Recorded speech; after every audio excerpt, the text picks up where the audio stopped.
and get started whenever you're ready. All right. Well, thank you, everybody. Buenas noches for inviting me. I hope that many of my friends from Cuba have joined, or at least I hope so. And of course, everybody from Chicago and from throughout the United States. I hope you'll like this presentation. I'm going to take you from the beginning until the present time in Cuba. So let's get started.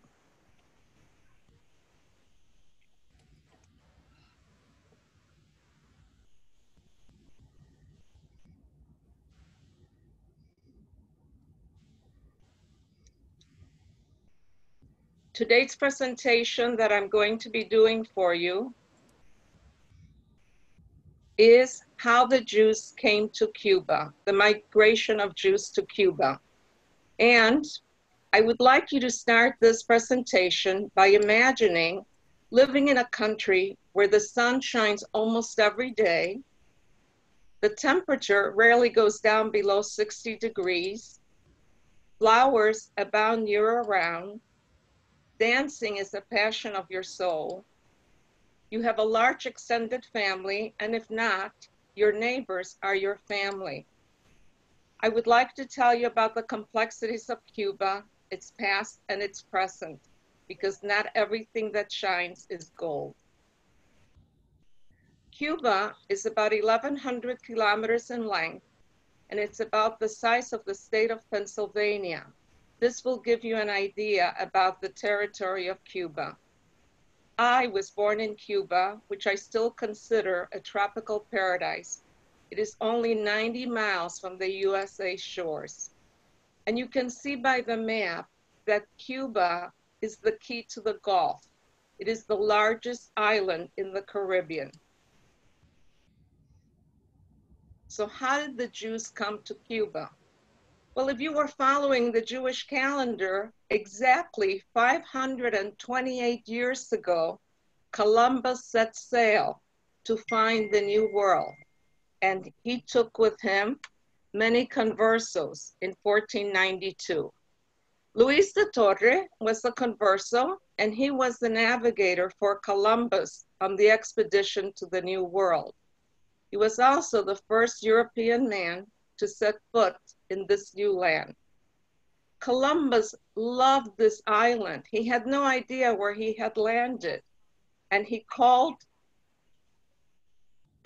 said that Cuba was the most beautiful island that human eyes had ever seen. He claimed this land for Spain, and he called it Juana in honor of the monarchs. The monarchs had a daughter, Juana la Loca, like the history books will show. And from 1492 on, July, when Columbus set sail for the New World, Jews were not allowed to practice their religion in Spain or any of its possessions. Because Cuba became a possession of Spain, Jews could not practice their religion. Today, some Cuban sociologists believe that Cuban descendants from the various Spanish expeditions to Cuba have many Spanish characteristics. Spain ruled Cuba for over 400 years, and it wasn't just Spain that wanted Cuba. It was France and England and the United States. They all wanted to annex Cuba. When did other Jews come to Cuba? Well, for a very brief period, in 1760, the British captured Cuba, and Jews from Holland settled in Cuba only to leave when Spain again regains Cuba from the British. I'd like to think that one of the greatest, if not the greatest asset of Cuba is its people. And Cuba has generally welcomed all immigrants.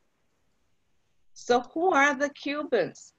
Well, the Cubans are a blend of Spanish descendants, African slaves, the Chinese, and yes, the Jews.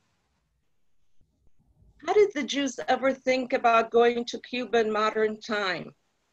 Well, perhaps it was because of Cuba's national hero, Jose Marti. He has been the national hero since his death in 1895. His dream was that Cuba be free from Spain. And because of these radical ideas, he lived in exile most of his adult life in the Big Apple in New York City. It was in New York that Martí met Harold Rubens, an American Jewish lawyer, and eventually Rubens becomes the lawyer for the Cuban Army of Liberation. Eventually, Rubens gave up his entire practice in New York, and he helped the Cuban country, the Cuban community, and he was awarded the Presidential Medal of Honor because he had a never-ending legal assistance to this young republic. But why is Martí so ingrained in my soul? Well, Martí wrote a children's book, La Edad de Oro, The Golden Age. When I left Cuba for the United States, my father allowed me to take one single item with me on my journey. And the item that I chose was this book, which to this day, I still have in my bedroom, always close to me. Martí also traveled around the United States, like many other Cuban revolutionaries, trying to raise money so they could have a war. And it was in Ybor City, near Tampa, that Martí becomes friends with two Romanian Jewish cousins, Maurice Steinberg and Joseph Schechter, who, by the way, were the second cousins to Solomon Schechter. At Martí's urging, they become the fundraisers for the Cuban Army of Liberation. And eventually, they move to Cuba with their families after Cuba is independent from Spain. But in 1898, the explosion of the Maine brings the defeat of Spain in Cuba. And some Americans, including American Jews, settled in Cuba. There were many consequences because of the explosion of the Maine. President McKinley declared war against Spain, and Teddy Roosevelt leads the Rough Riders up San Juan Hill.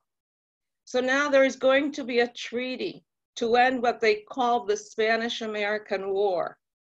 The Cubans say, wait a moment, it's the Cuban-Spanish-American War. And a treaty is going to be signed, and it was signed in Paris, but Cuba was not invited, even though the fighting had been in Cuba. This treaty brings about the Teller Revolution, which respected Cuba's self-determination, and it was what prevented the US from annexing Cuba. Between 1898 and 1900, Cuba is not ruled by a Cuban, but it's ruled by an American general, John Brooke. And he disbanded the mostly Cuban army, but he kept the white Spanish officials. There was another time when the United States, trying to protect American interests, brings another governor to Cuba. And one of them who was going to be a president, William Taft, was in Cuba in 1906 as the governor of Cuba.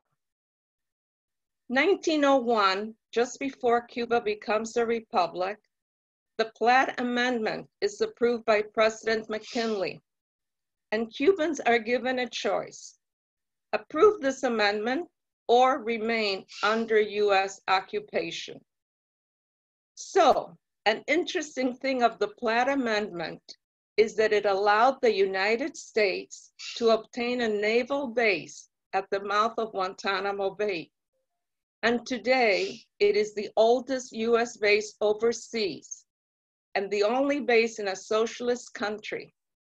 Square mileage is 45 square miles of land and water, and it was leased in 1903. If the Castro government were to cash the monthly checks, which they haven't since 1959, the yearly lease is only $4,500 a year. Imagine $4,500 a year for 45 square miles of land and water. And the termination of this lease requires both countries agree to it or that the United States will leave Guantanamo Bay. And then the Jews start arriving in Cuba in 4 waves. So I would like to tell you how they arrived in Cuba. You see by this picture is the photo of the Morro Castle, which you see at the entrance of Havana Harbor. Between 1902 and 1959, Cuba had an open door policy that brought in 4 different waves of Jewish migration to its shores.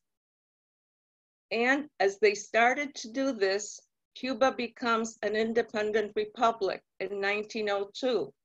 But like I told you before, it was watched very closely by the United States and governed during different periods of time until 1909 by the USA.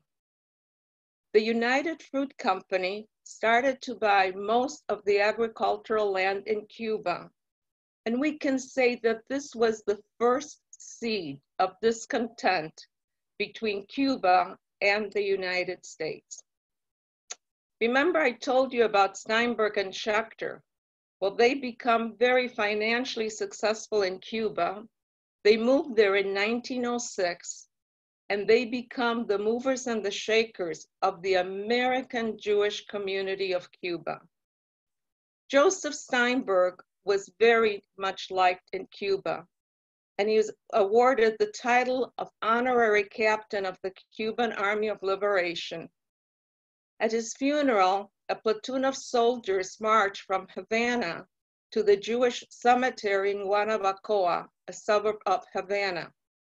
If any of you have been to Cuba, I just want to give you the lay of the land that from Havana to Guanabacoa is all uphill, and riding on a bus takes about 45 minutes. And yet, this platoon of soldiers walked all the way to give him honor. Steinberg and Schechter and their immediate families are buried in Cuba in the Jewish cemetery of Guanabacoa, which was founded in 1906, erected in 1910, and it is said that it was Teddy Roosevelt who appropriated this land so that the Jews could have a final resting place. The first wave of American Jews were the Jews from the United States, and they formed the United Hebrew Congregation. Services were held in English, and most of these American Jews that came to Cuba were Reformed, so it was strictly Reformed services. The synagogue operated until most of the American Jews left between 1959 and 1961. The building still stands, but it is no longer a synagogue. And Cubans refer to the American Jews with simply one word, the Americanos, the Americans. The second wave of Sephardic Jewry came from Turkey, when the Turkish Jews had to find a place to live after the fall of the Ottoman Empire. But the American Jews don't want to socialize with these Turkish Sephardics. And the Cubans always give nicknames to people that don't come from their local area. So the Cubans start to refer to the Turkish Jews as Turcos because they come from Turkey. Even to this day, Sephardic Jews in Cuba are called Turcos. Some of these newcomers find that Havana is just too big for them. Remember, this was in 1914, 1915, and they thought that Havana was too modern. So the Sephardics followed the railroad system. Cuba by then was the 6th country in the world that had a railroad system, and the Sephardics moved to the interior of Cuba. Eventually, they opened up dry goods stores.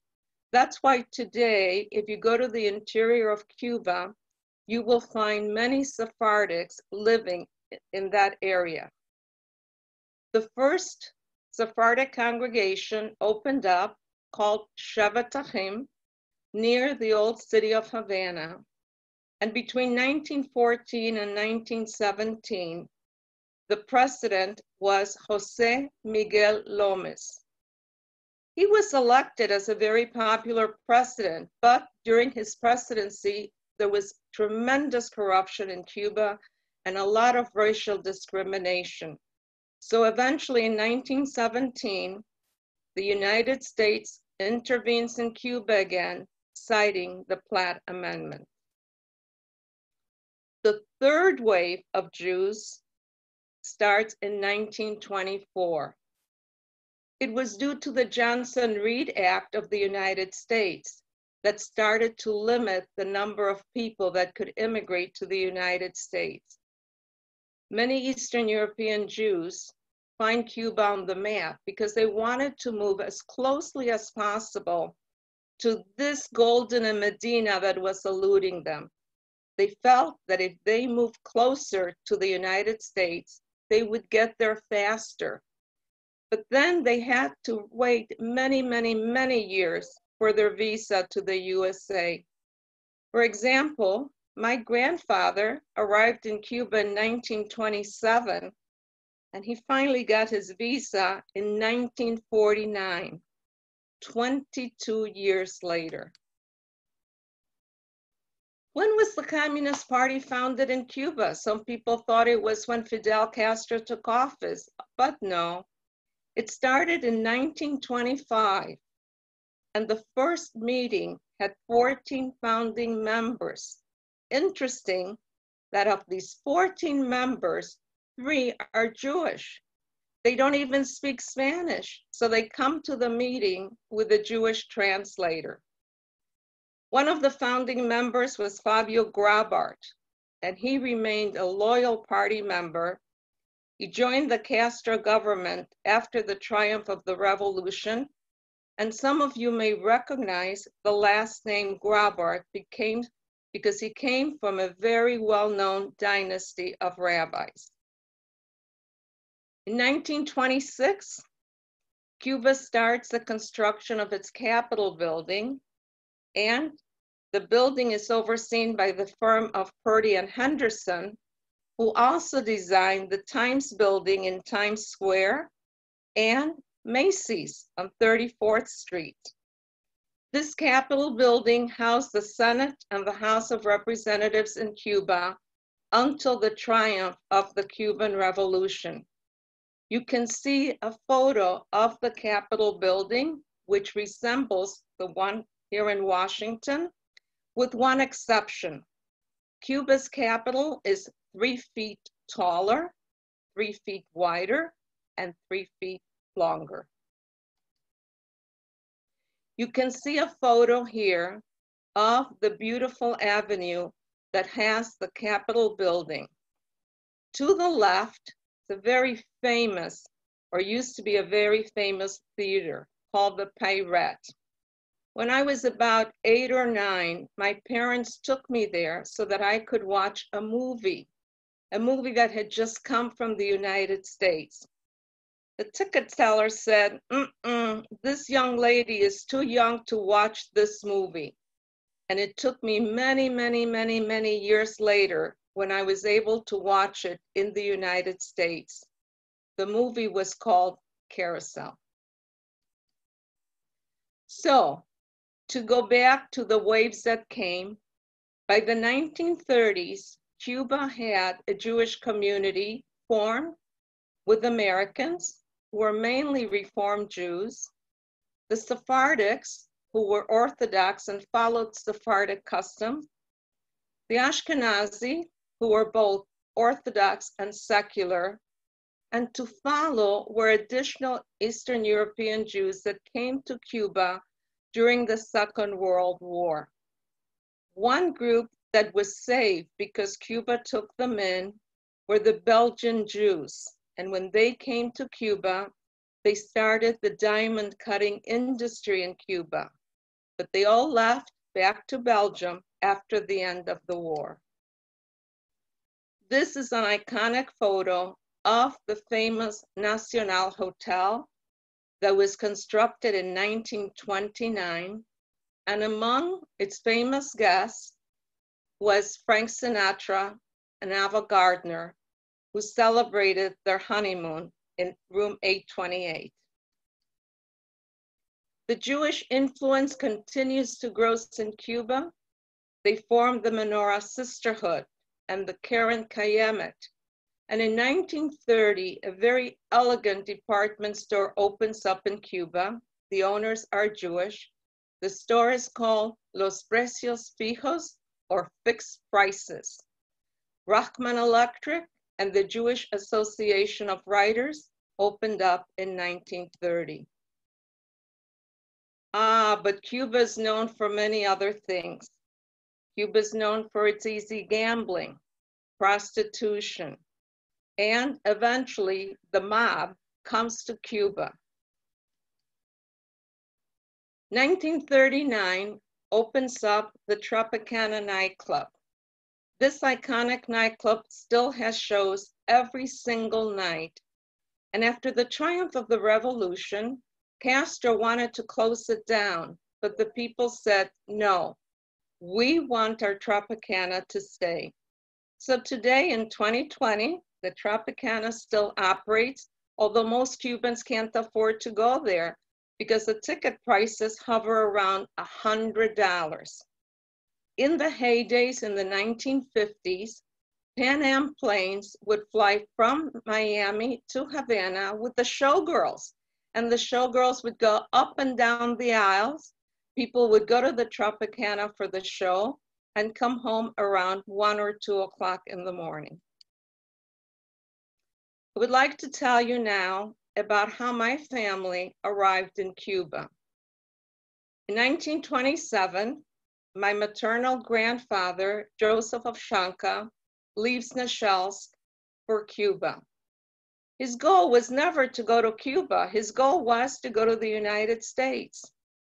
He goes alone, and he left behind my grandmother and his 3 young daughters.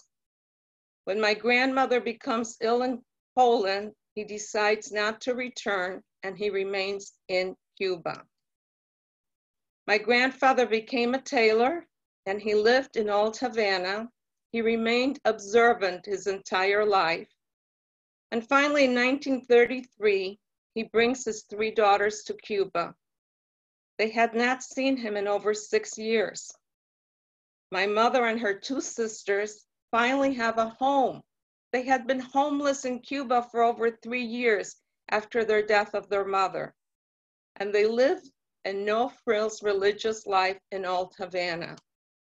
But my mother, with no frills, immediately calls Cuba paradise.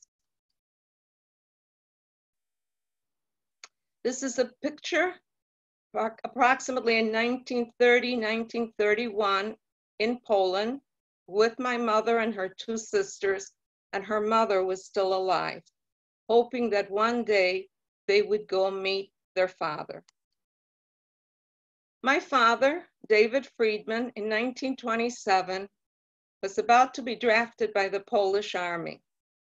My dad was very slight of build, very short in stature, and he had extremely poor eyesight. So my grandmother Bela tells him, please leave Poland, go anywhere, because you're not going to survive in the Polish army. My father had a neighbor that had left from Poland to Cuba, and at her suggestion, my father immigrates to Cuba, knowing no one other than this young woman. Here is a photo of my father's Polish passport the day he left for his new journey. So from the time my dad arrived in Cuba in the late 1920s, he embraced Cuba with passion and honor. Cuba then became his homeland. And for nearly 30 years, Cuba was my parents' haven. They never had to worry about anti-Semitism because it didn't exist and it still does not exist in Cuba. And they learned from the Cubans that you can come from different lands, speak a different language, have different customs, and still be accepted as one of their own. My dad never saw his mother or sister or her family again.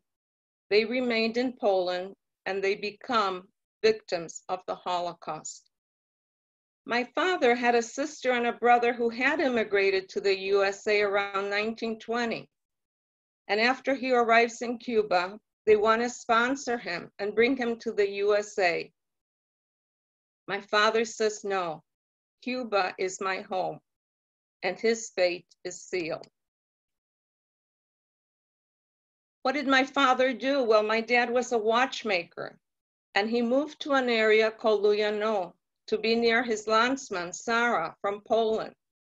So he opened up a small jewelry and watch repair shop in this neighborhood, and the Cubans, with their typical nicknames, called Eastern European Jews Polacos because they come from Poland. I'd like to show you a photo of my father's first store in Havana. So my mom in Cuba was known as Rosita. It's a Cuban name. It means little flower. It was given to her by the Cubans because there was no translation for her first name. And she met David in 1939. They married in 1940 and settled in the neighborhood where my father had his store, which is a suburb of Havana. And I found out after I went back to Cuba in 2001 that this neighborhood is about 15 minutes away from where the great American writer Ernest Hemingway lived at Finca Vigía, or Lookout Farm. So in 1940, my parents start their Cuban dream. This is a photo of their engagement, and this photo was put there in 1940 when my parents moved to the house where I grew up in, and this photo still hangs in that home today. The people who live in the house now say, this is David's house. We just happen to live here now.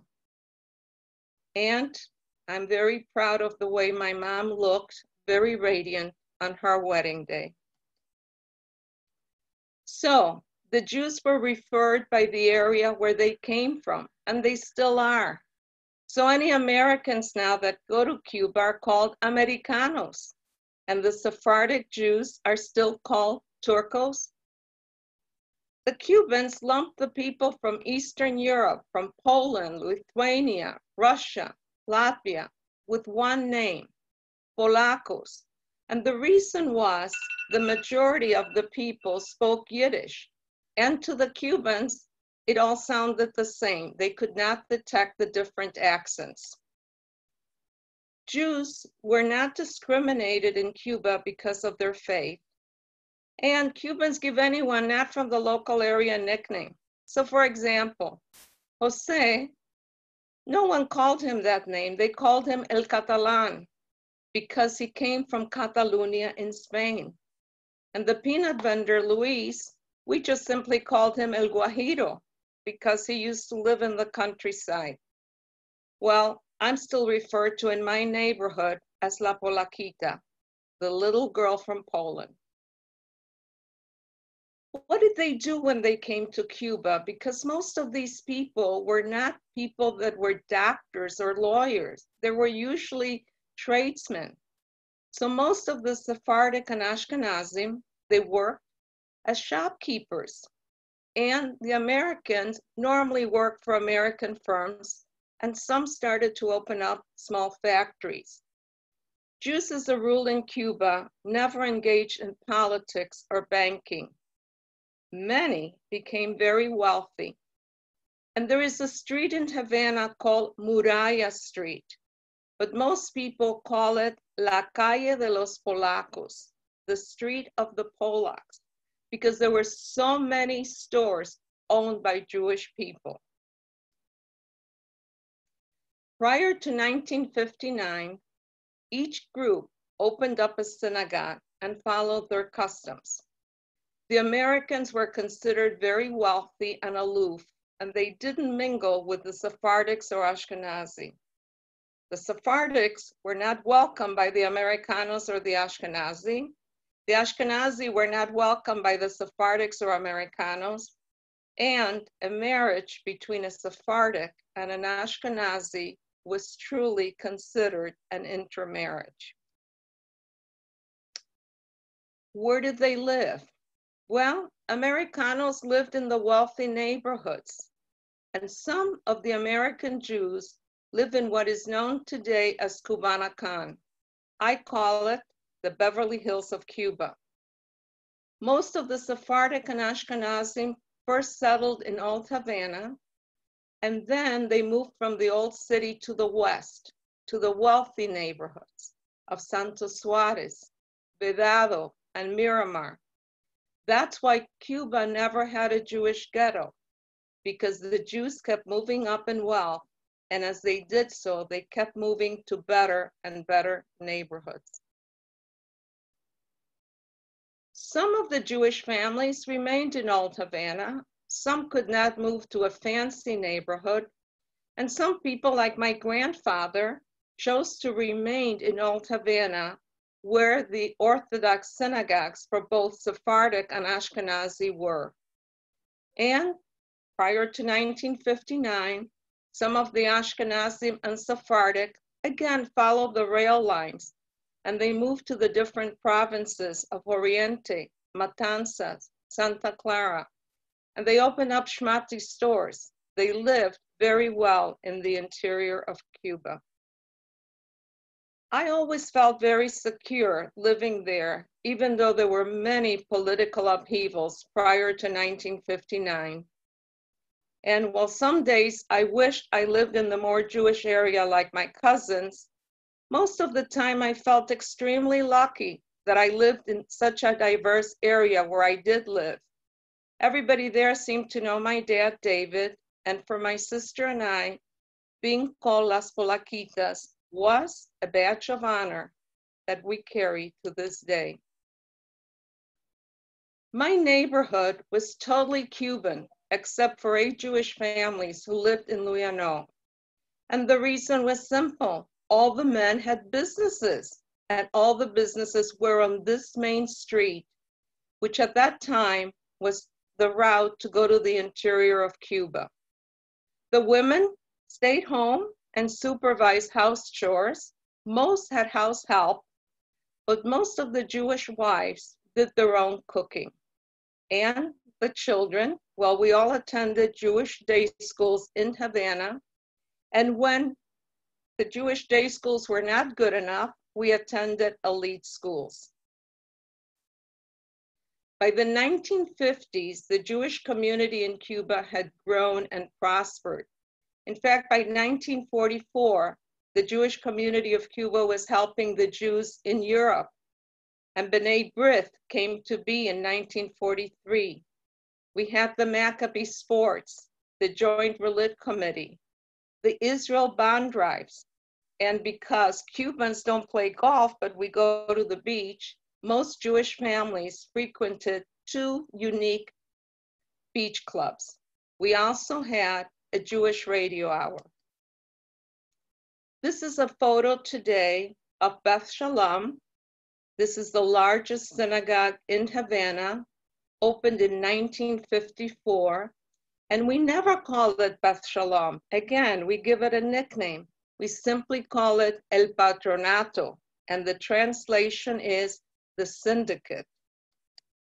This is a photo of the Sephardic synagogue in Havana. Actually, this photo is the annex building. I did not have a photo of the synagogue I could put here today. And this is a photo at the Jewish Radio Hour, and I wanted to show it to you because it will show you the uniforms that we used to wear at our school. Yes, I'm one of the singers here. We went there to sing a song. So I went to Colegio Israelita de Cuba, which was one of the 5 day schools. It was totally secular. Religion was not taught. Yiddish was taught for half a day, and it was followed by Spanish in the afternoon. The focus was on Jewish history, customs, and a very strong sense of Zionism. This is my writing in Yiddish when I sent a photograph of myself to my grandfather for a Purim carnival. I decided to be a Dutch girl. At school, Hebrew was taught twice a week for 30 minutes starting in 5th grade. Hebrew was not considered that important, and English was also taught for 30 minutes starting in 5th grade. All students, we had to wear a uniform, and today, students still wear a uniform in Cuba. Centro Israelita required that the girls wear a white shirt under a blue jumper, and the boys, they wore white shirts with blue and black trousers. Part of the insignia that we wore on our uniforms was the Star of David, which was embroidered on the breast pocket, and no one was afraid to show the Star of David. We wore it with pride. The Jewish children in my neighborhood, we all attended that school, which was located in the suburb of Santo Suarez. And living far from that area where many of the Jewish families lived meant for me that I had to go on a bus 4 hours a day. 1 hour to school in the morning, an hour back for lunch, an hour back to school, and finally at the end of the day, another hour from school. The school sent buses for children who did not live close to the school. And people that know me know that for me, more than an hour on a car ride is an hour too much.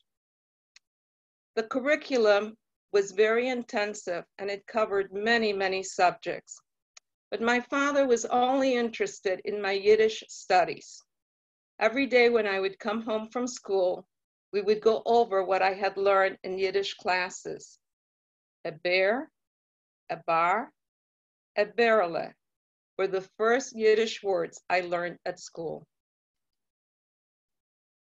On Friday, we would have a school assembly, Beso a la Patria, kiss to the land. And all the students were expected to bring tzedakah to put in the blue and white Keren Kayemet boxes. The assembly would always start with the Cuban national anthem, and it would be followed by hand-picked students who would recite poetry and sing songs. And the program would always close with us singing Hatikva. The flags of Cuba and Israel were always proudly displayed. What was our home life in Cuba? Well, we lit candles every Friday, and my mother would do typical Jewish cooking for the holidays. For Pesach, she would always clean the house from top to bottom, and she would attend services for all the holidays. My parents would speak Yiddish between themselves and Spanish to my sister and me.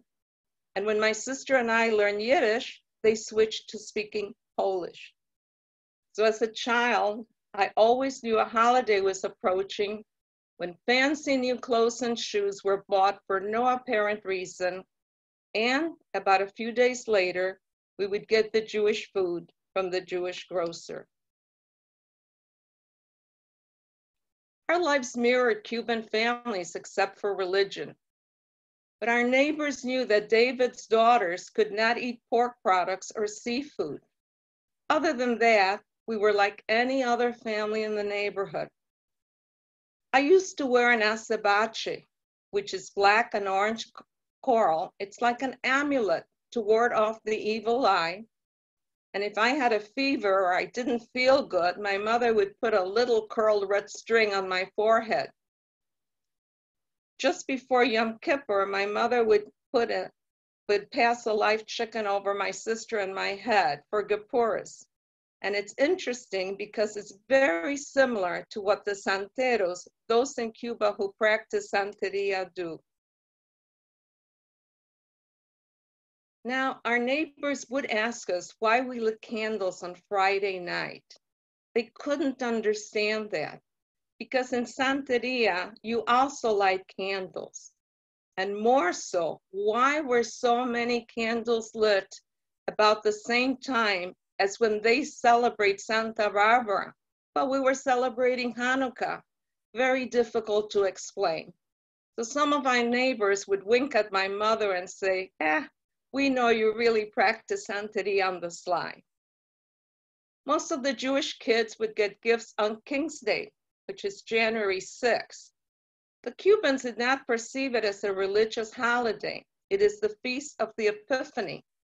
And while my parents told my sister and I there was no such thing as three kings, they did give us gifts for King's Day.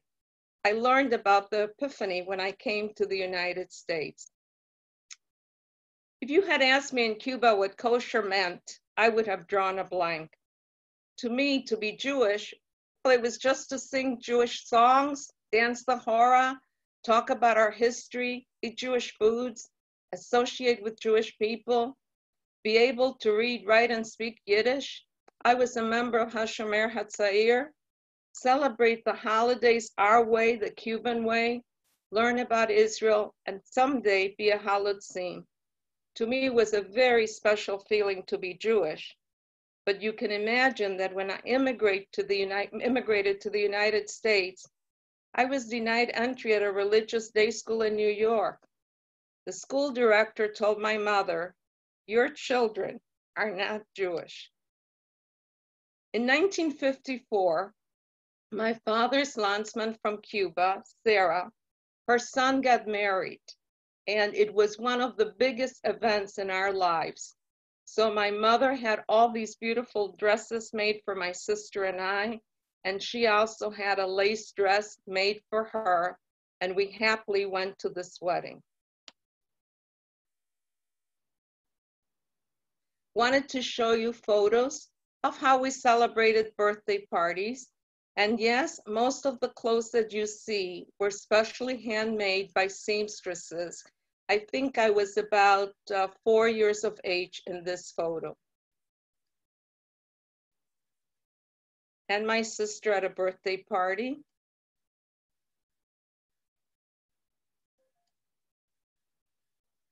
And then came the revolution of Fidel Castro in 1959, and the idyllic way of life totally changed forever. 1959 brought the triumph of the Cuban Revolution, and it began the exodus from Cuba by the Cuban Jewry.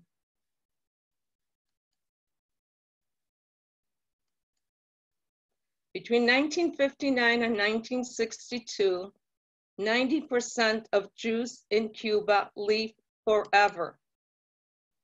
Well, why did they leave? Well, it wasn't because of anti-Semitism.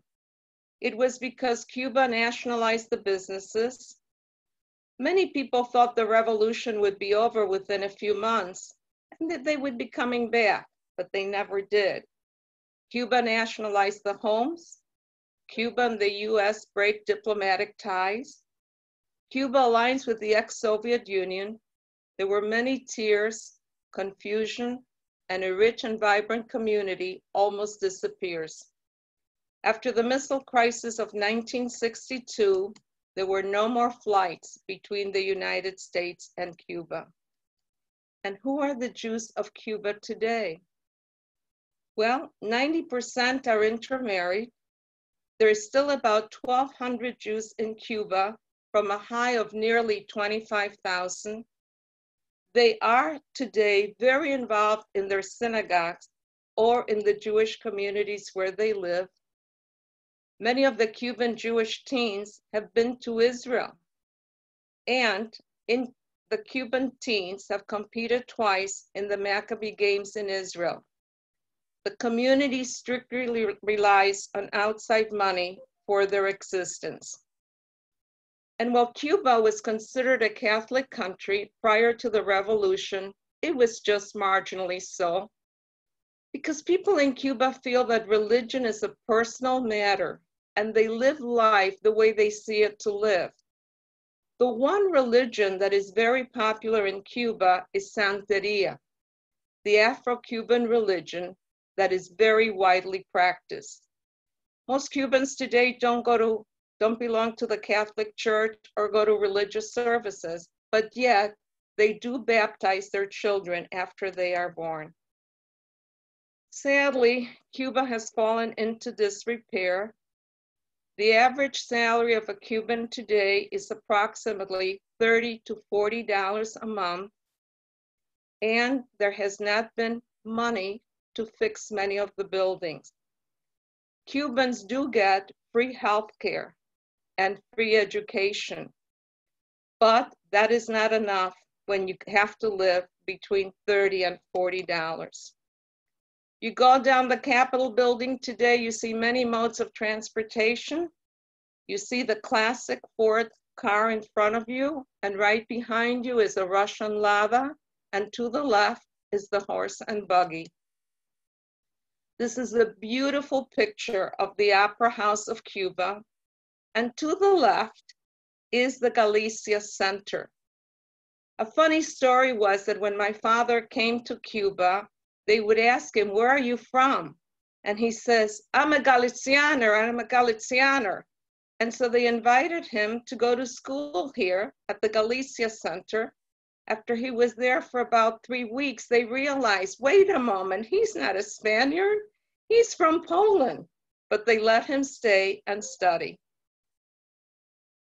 In 2001, after so many years, I finally returned to Cuba.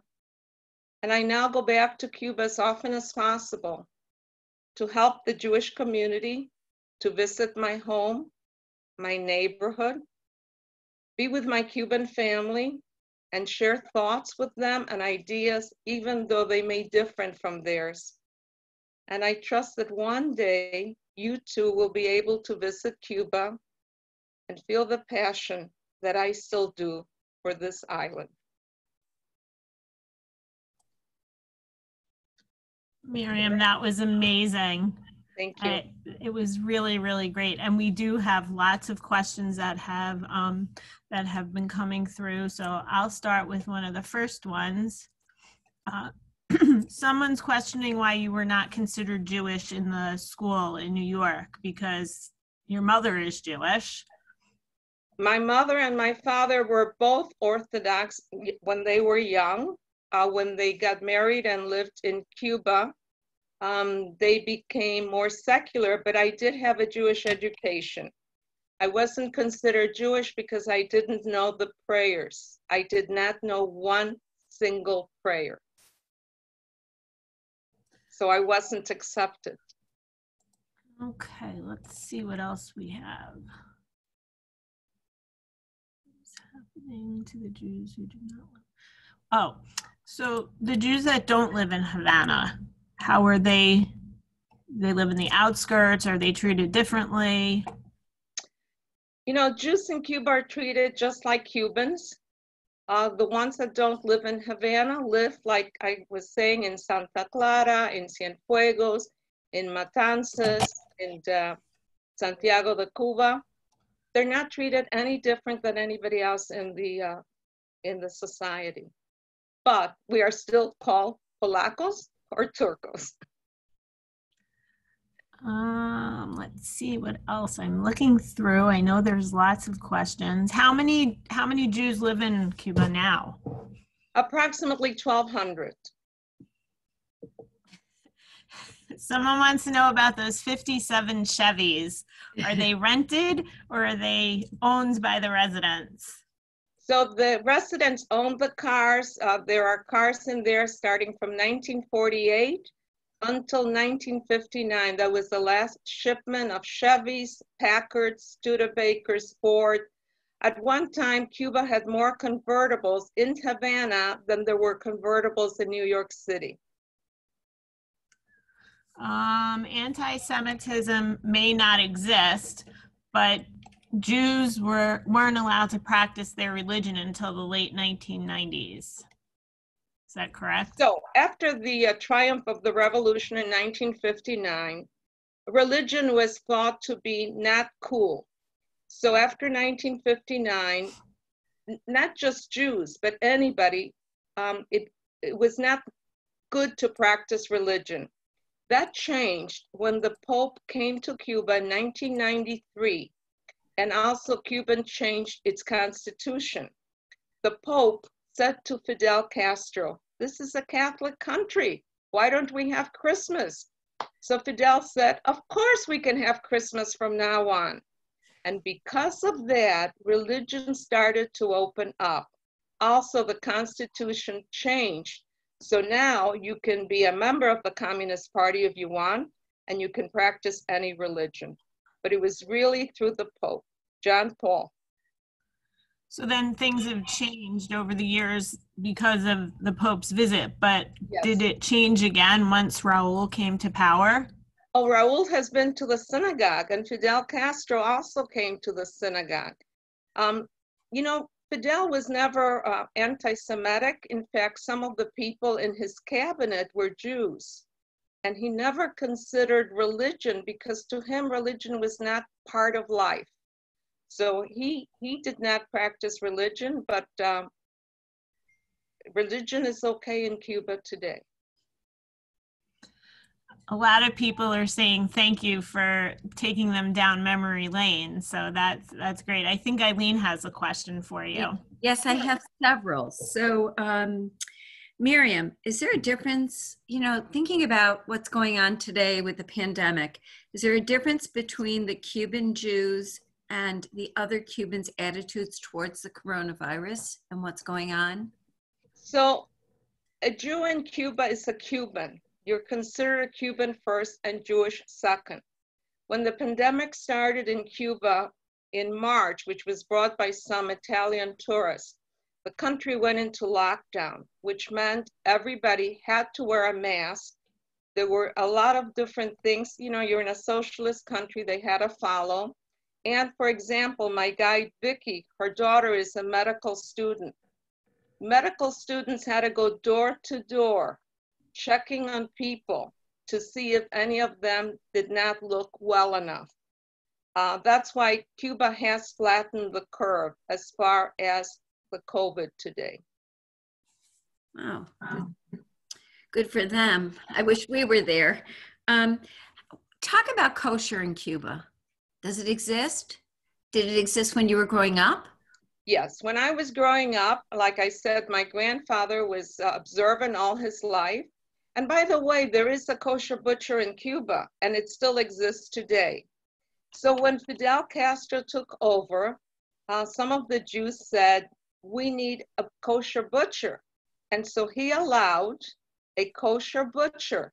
Now, you know, most of the stores in Cuba are government owned, but he has allowed a kosher butcher to exist in the old town of Havana.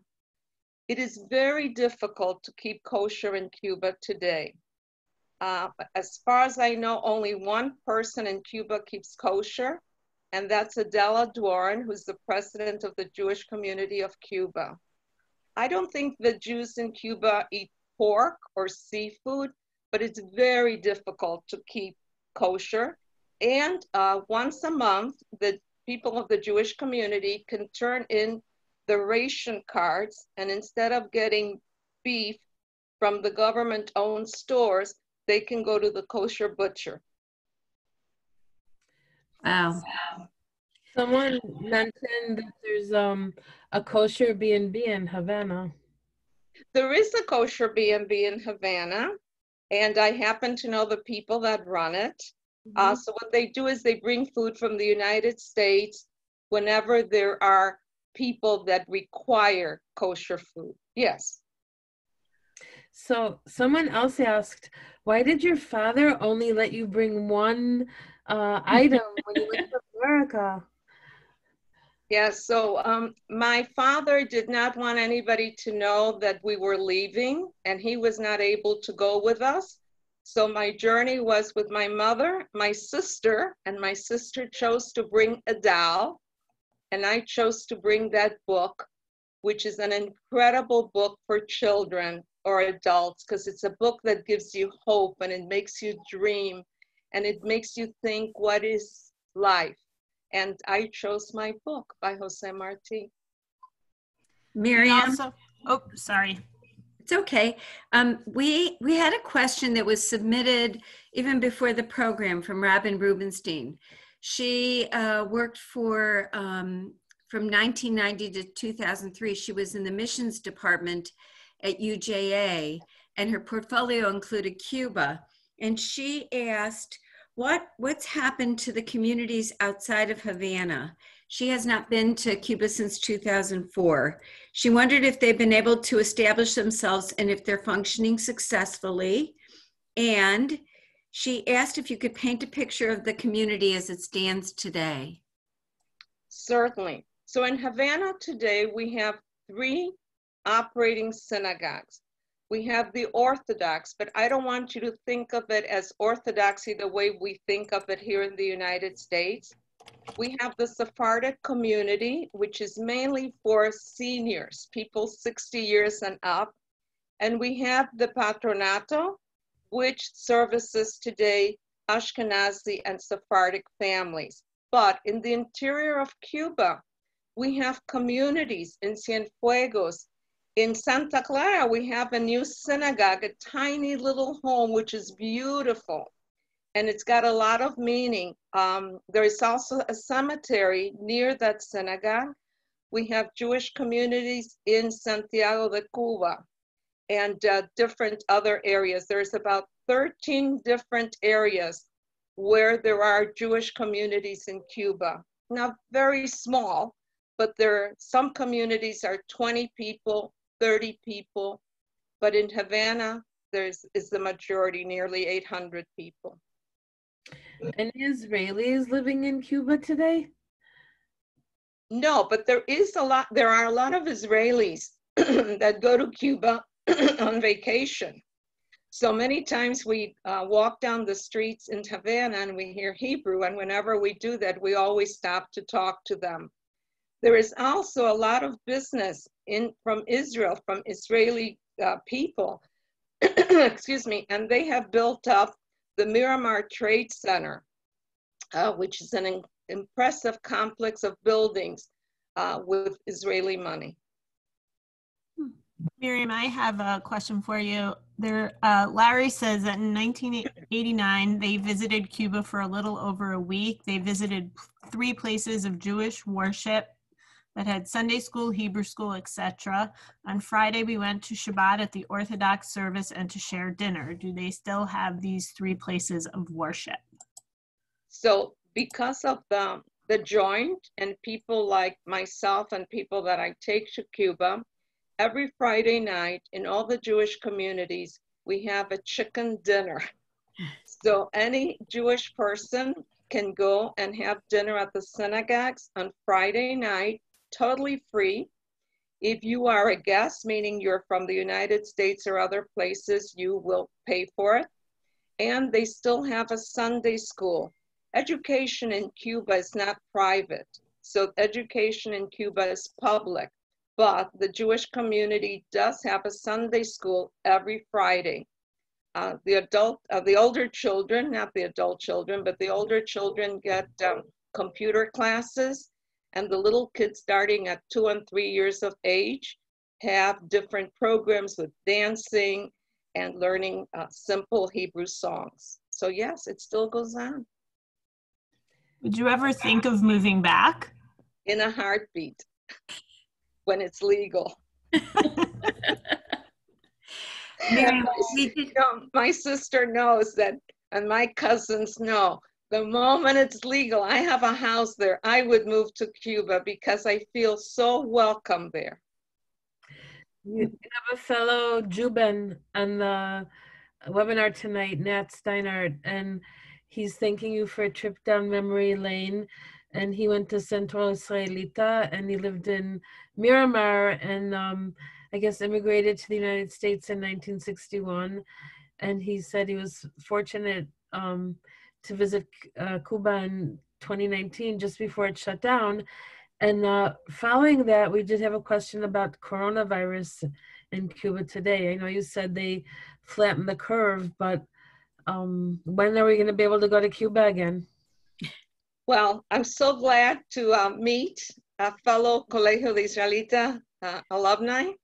I was there, and one of my teachers was Mrs. Perlstein. I don't know if you would remember her, but she's the one who taught me my Yiddish learning. So Cuba right now is thinking about letting Europeans in. They are opening up the airport. And I read today that American Airlines is going to start flying to Havana the second half of August. You know, Cuba takes health because they have public health. It's like the most important thing. And when they have 2 cases, it's like, oh my God, we had 2 cases today. So last week they didn't have any cases of coronavirus. Good for them. I had a question that came to me this evening about the Chabad.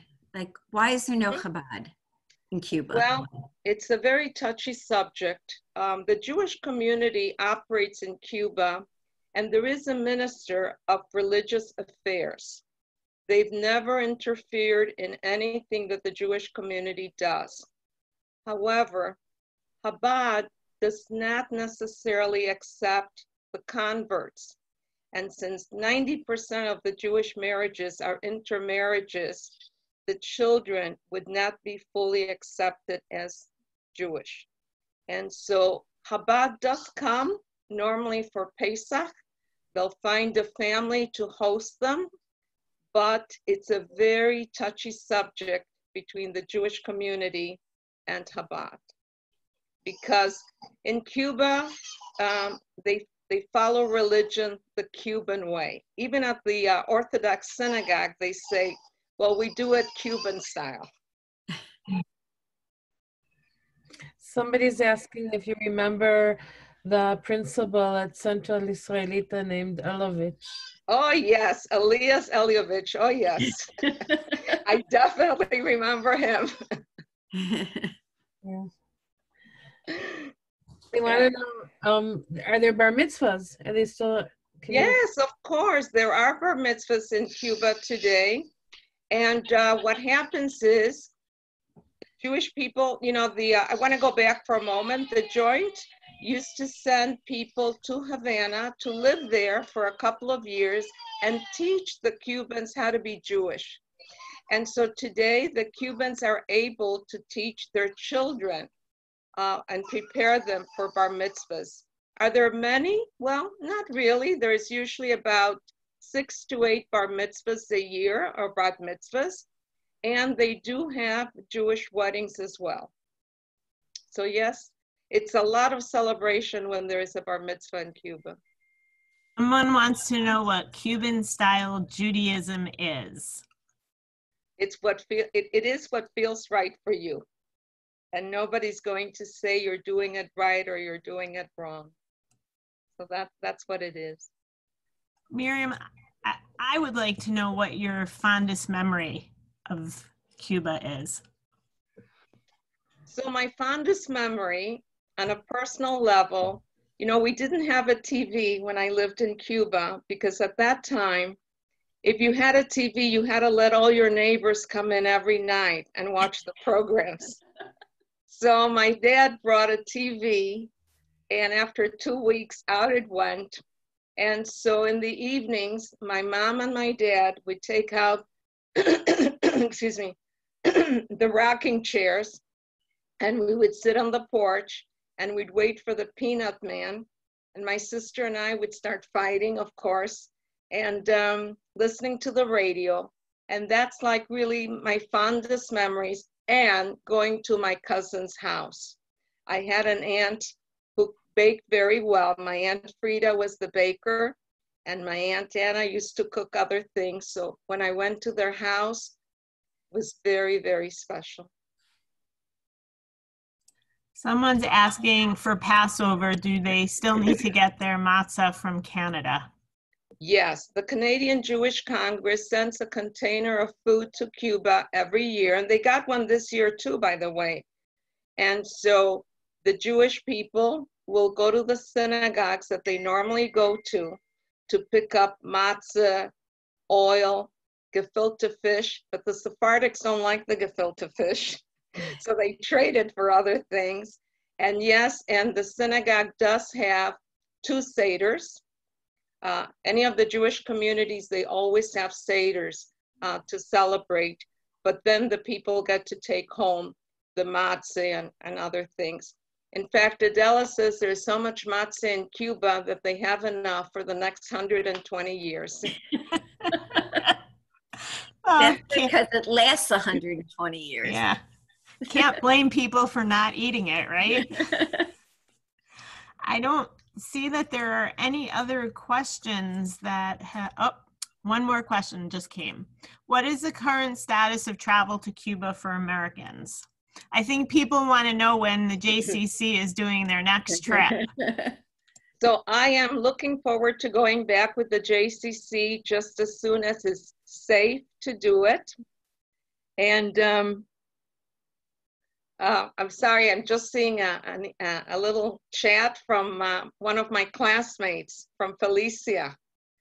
It just disappeared.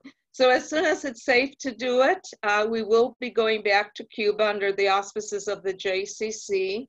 And I will take you down memory lane. I'll read from my journal. And one day I will make it into a book. I promised all my friends that I will. And you'll see Cuba through my eyes. Now, there's a lot of wrong in Cuba. I mean, there's a lot. People don't have enough to eat at times. But, you know, you have this feeling that no one's going to let you down, that your neighbor is always watching out for you. And that is something very special. Sometimes they complain they don't have enough medicines, and that's true. But somehow they find a way. And so I tried to take you to Cuba to see all the aspects of the country I was born in. Someone wanted to know why it's not legal for you to move back. Well, I'm a United States citizen. I don't think that the United States would allow me to stay there longer than 3 months at a time. Eventually, I hope that it will be legal for me to have 2 homes, my home in Chicago and my home in Luyano. We are getting lots of comments from everybody just thanking you, and you know, lots of people who've traveled with you. As soon as Miriam gives us the go-ahead, you'll find information on travel to Cuba with JCC Chicago on our website. Eileen and Abby, thank you so much for helping me do this. I've done a lot of these on my own, but it again was really great to have the team back together. We did record this, and it'll be available probably within a week or so on the JCC Chicago Arts and Ideas YouTube page. Miriam, again, thank you so much for joining us. I can't wait to go. I hope Eileen lets me go to Cuba. Well, before you go, I just want to thank everybody for staying and for listening to my story. You know, we all have our different stories, why we love where we come from. But for me, my parents survived the Holocaust because they came to Cuba. I wouldn't be here if my parents hadn't been able to go there. And I think I grew up different than most of my friends because of the diverse neighborhood that I grew up in, which was not a Jewish neighborhood. And that's why I think I can face the complexity of life today in a different way, because from very young, I was raised to love everybody. So, buenas noches. Buenas noches. Sleep well, and thank you so much. Thank you. Bye.